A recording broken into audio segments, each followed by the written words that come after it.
Well, we're here at the Academy Hotel in London. You've had it for a couple of years. Tell us about the portfolio you have in London in the group. We ventured into the UK 4 or 5 years ago now, and we bought a property in Bath, which is in Somerset, called the Gainsborough, which was a heritage building actually, and it was never a hotel before.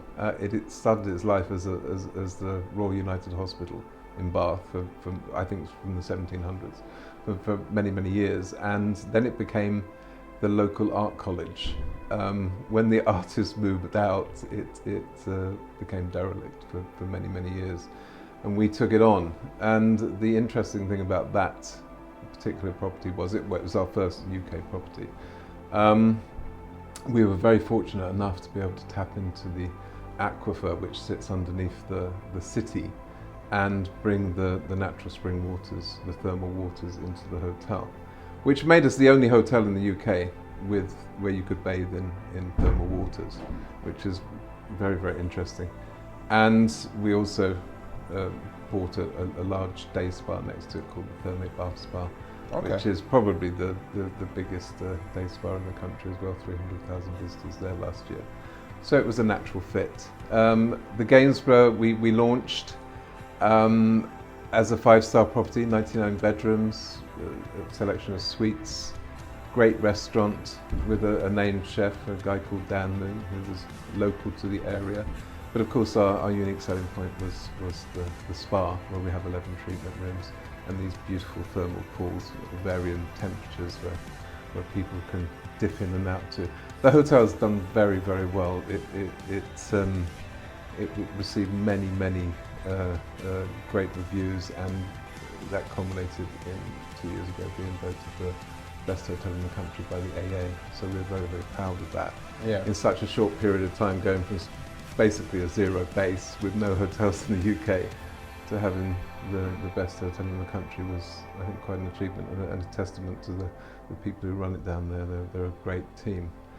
And then a couple of years later we acquired 3 more hotels. This is one of them, the Academy.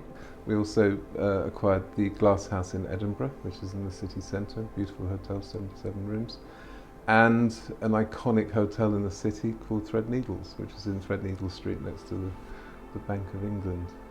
But the Academy was an interesting project. This was very much an old-style bed and breakfast property.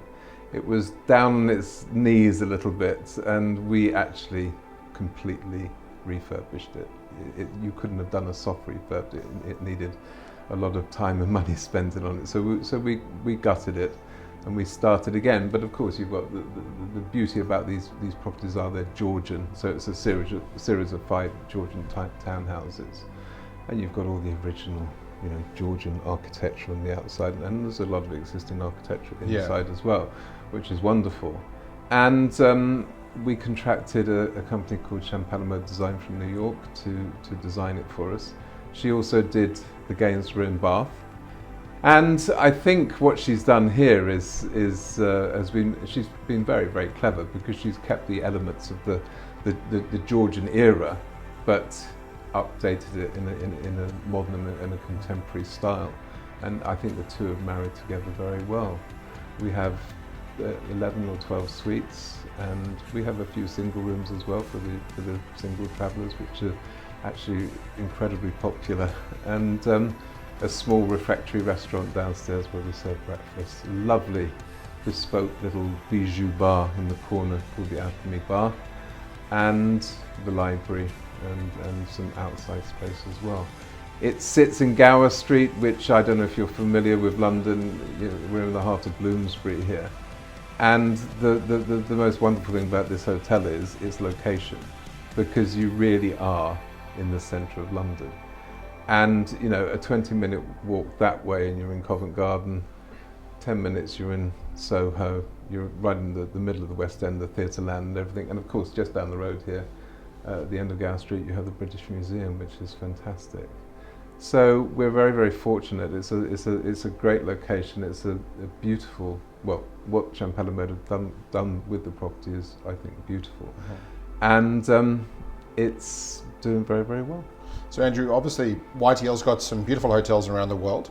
In England in particular, they're very different to the style of hotels you have in the other parts of the world, and they're very unique and character driven, aren't they? Yeah, and I think that's an important part of who YTL is. You know, it's not a generic brand as such. We take individual properties, we look at them, and we spend a lot of time analysing them and seeing the roots of that particular property, and then the design process starts. And then of course that leads us on to Threadneedles.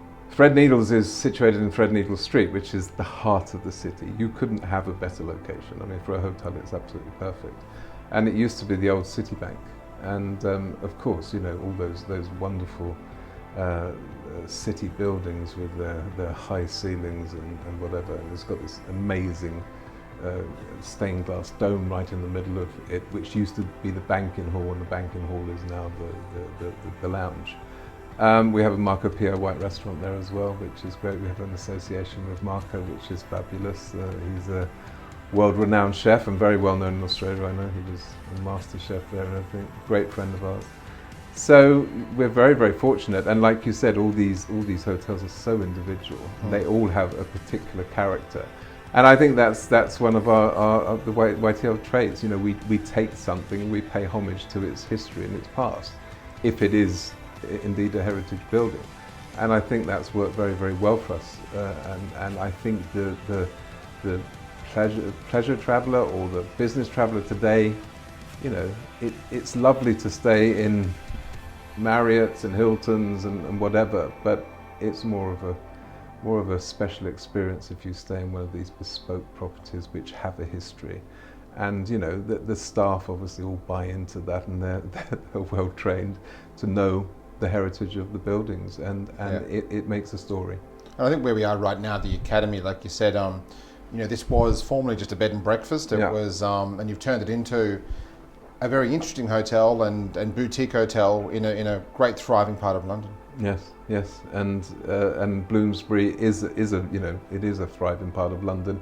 There's a lot of media here, a lot of film companies, and a great gastronomic scene. Sort of 2 streets away from us here, there's a place called Charlotte Street, which is actually just restaurants. So we're getting a bit of a theme here going on, where you've got these beautiful buildings that you're carefully renovating, obviously putting a focus with food and beverage as well. Yes. And obviously in regional areas, and a lot of growth in regional areas in the UK for hotels, and you guys are one of the ones doing it. We are doing it, and it comes with its challenges, because outside of London is not quite as easy as the city.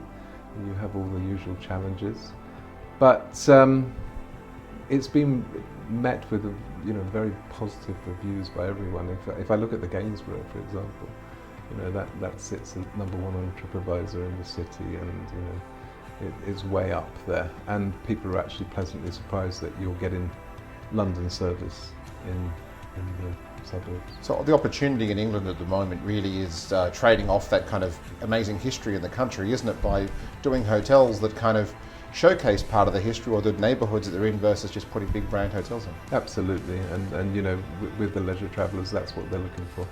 They want to be a part of the history. You know, Bath, a lot of American clients there, and of course they're absolutely enamoured by the city, because the city is basically a Georgian masterpiece.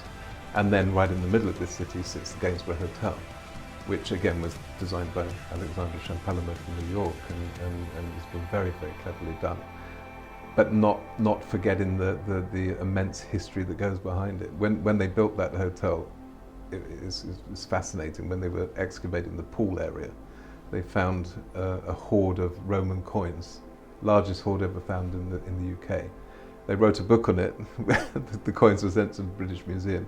It's called the Bow Street Hoard, because that's where it was. And fascinatingly, the coins spanned 1 century. Oh wow! Okay. So that was, and also in the same area they found a beautiful Roman mosaic, which was recorded by the museums.